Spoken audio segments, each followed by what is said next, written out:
Hey guys, Jessica Payne here with your latest how-to. I'm going to show you my thought process when posting really interesting articles or research studies or anything I find of value that I find out on the web or social media when I'm posting them across my social media channels because I know this is something that my followers and my customers would find of interest. And it's specifically around maybe one challenge that you have faced. So let's say you're out there, you're surfing the web, you're surfing social media, and you come across an article like this one. This one is from Inc., and it's actually really compelling. It's about a new study citing data around the science of small acts of kindness. It's actually really interesting, and I know that if I share it on my page, this is going to be something of interest to my followers because a lot of them are in health and wellness, they serve communities, they might even sell products that that are sort of improving the lives of others. So I know they will have a vested interest in this article. So it ticks the first box. But just looking at it from a social media standpoint, I know that this image right here is the one that they've chosen to include in the article. And here's what it looks like when I share it on social. It's pretty boring.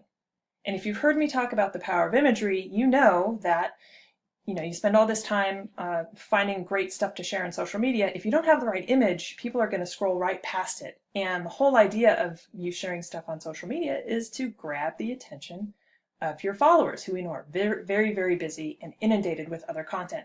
So here is what it looks like before. And I'm going to show you my thought process in terms of improving posts like this with the sole purpose of increasing eyeballs and increasing engagement. So here it is before, as if I was about ready to sort of post it on social media, maybe with a quick sentence. And here's what it looks like after. So you can see it looks a little different. I'm actually just about ready to hit publish, but let me walk you through how I actually changed it. I killed the sort of boring image they had of sort of the ripple effect, which was a great metaphor, but it didn't really serve the post. And I've actually replaced it with one that I found online, of two people hugging, which is kind of my interpretation of one of the many positive effects of the emotional effects of kindness, which is the overarching theme of the article. For me, there's warmth in the image. It has two people in it. Data shows that this is the type of imagery that actually grabs people's attention on social media. So the first major change is I swapped out the image for this one. And then I've tweaked the copy, the actual text in the post, so that it does a few things. So I have a call to action. It says check out this new article from Inc. magazine, which I've tagged, which you can do on Facebook and other social channels. And I say, which highlights the science behind how small acts of kindness can make a big impact. So I've kind of rephrased the headline, but you still get the main point of the article across. And then I've just shortened the link using a tool called Bitly because the link you saw before was huge and long.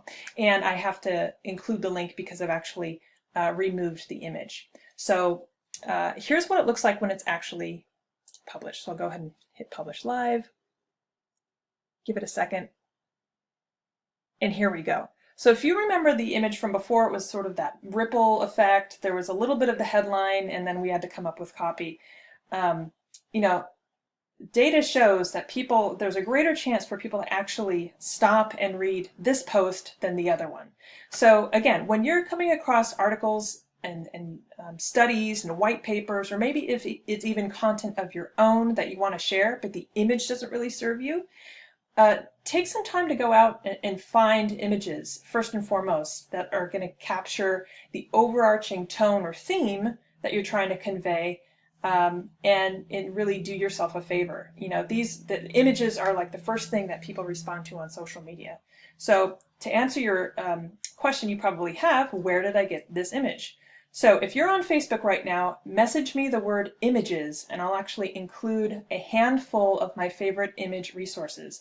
The last thing I want to say is, this image, I didn't cite the actual artist or photographer because I pulled it from a site where you don't have to do that. First and foremost, always double check the licensing and usage of the imagery, because if you're pulling it from, if it's not your imagery, you want to always make sure that you honor that. So it's why I don't have the artist cited here, because it's actually optional from where I grab it.